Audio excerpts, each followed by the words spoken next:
আপনারা দেখছেন কল্যাণীর কুলের মাঠের মেলা। এই মেলাটি কল্যাণী সঙ্গম সিনেমা স্টেশন কাছ থেকে টোটো করে ফিশারির কাছে গেলেই এই মেলাটি পেয়ে যাবেন। এই মেলাটি প্রতি বছরই হয় পৌষ মাসের কৃষ্ণপক্ষের একাদশীতে। এবার হয়েছে 26শে ডিসেম্বর। কথিত আছে আজ থেকে 520 বছর আগে চৈতন্যদেব মহাপ্রভু গণনিতাই এখানে এসেছিলেন অপরাধ ভঞ্জন করার জন্য। সেই দিনকেই ফলো করে তাকে স্মরণ করেই এখানে প্রতি বছর কৃষ্ণপক্ষের একাদশীতে পৌষ মাসের এই পুজোটা হয়, এই যে গণনিতাই। এই মেলা হচ্ছে পুণ্যতীর্থ অপরাধ ভঞ্জন মেলা। বহু দূর দূরান্ত থেকে মানুষ এখানে আসেন, রাত্রি যাপন করেন, সকালবেলা স্নান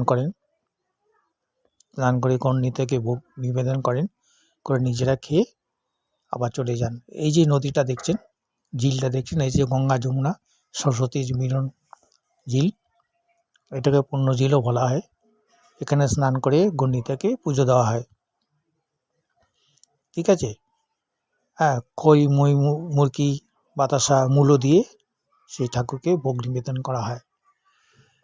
এটা হচ্ছে কুড়িয়ে মাঠের অপরাধ ভঞ্জন। এই যে আমাকে দেখছেন, আমি প্রতি বছরই যাই, এবারও গিয়েছিলাম। এই সেই ছবি তুলে আপনাদের দেখাচ্ছি।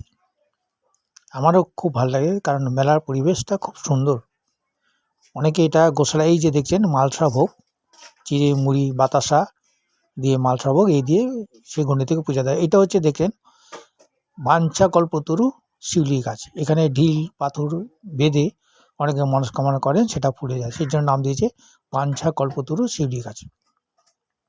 এটা মন্দিরের পাশেই পেয়ে যাবেন, মন্দিরে ঢোকার মুখে পা দিকে এটা পেয়ে যাবেন।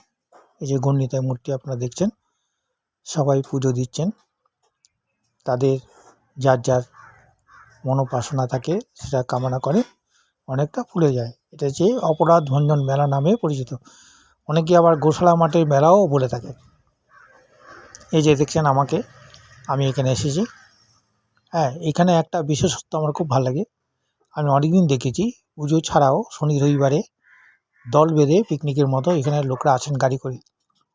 কখনো দেখেছি 20 জনের টিম, কখনো দেখেছি 25 জনের টিম, কখনো দেখেছি 80 জনের টিম। তারা সকাল 8টা-10টার মধ্যে চলে আসেন, এসে এখানে ভজন কীর্তন করেন, ভোগ তৈরি করেন, কখনো খিচুড়ি কখনো অন্য ভোগ তৈরি করেন, করে খেয়ে দিয়ে আবার চলে যান। সেই দৃশ্য আমার খুব ভালো লেগেছে। এখানে মেলার পরিবেশ খুব সুন্দর। মেলা প্রায় ফাঁকাই, কারণ এটা 26 তারিখ হয়েছিল, আমি 2 দিন পর গিয়েছিলাম। মেলাটা পরে ফাঁকাই হয়ে রয়েছে মেলার পরিবেশ। একটু পরে দেখবেন যে আমি যে দল বেঁধে আসার কথা বলেছি, সেই দল একটা দেখবেন 30-40 জনের একটা মহিলা টিম। তারা এই যে দেখছেন এই মাঠ, সেই মাঠে তাঁবু করা হয়েছিল যে রাত্রি যাপন করার জন্য। এই দেখুন সেই মহিলারা 30-40 জন মহিলারা গাড়ি করে এসেছেন, এসে পিছনেই রাধাকৃষ্ণ মূর্তি আছে, এখানে ভজন কীর্তন করছেন, ঈশ্বর নাম শপথ আলোচনা করছেন, করে তারা আবার অন্যদিকে ভোগ তৈরি করা আছে, তারা সে খেয়ে আবার চলে যান। এই দৃশ্য আমার খুব ভালো লাগে দেখতে। এই দেখুন রাধাকৃষ্ণ মূর্তি, এর তাঁবু করা হয়েছিল রাত্রি যাপন করার জন্য। এটা দেখছেন কল্যাণী কুলের মাঠের অপরাধ ভঞ্জন মেলা, পিঞ্জালপুর অপরাধ ভঞ্জন মেলা। এদিকে জিলিপি ভাজাভুজি, সে মেলার যে পরিবেশ খুবই সুন্দর। আমি প্রতি বছরে যাই, এবারও গিয়েছিলাম। পিঞ্জালপুর অপরাধ ভঞ্জন মেলা, কুলের মাঠের মেলা।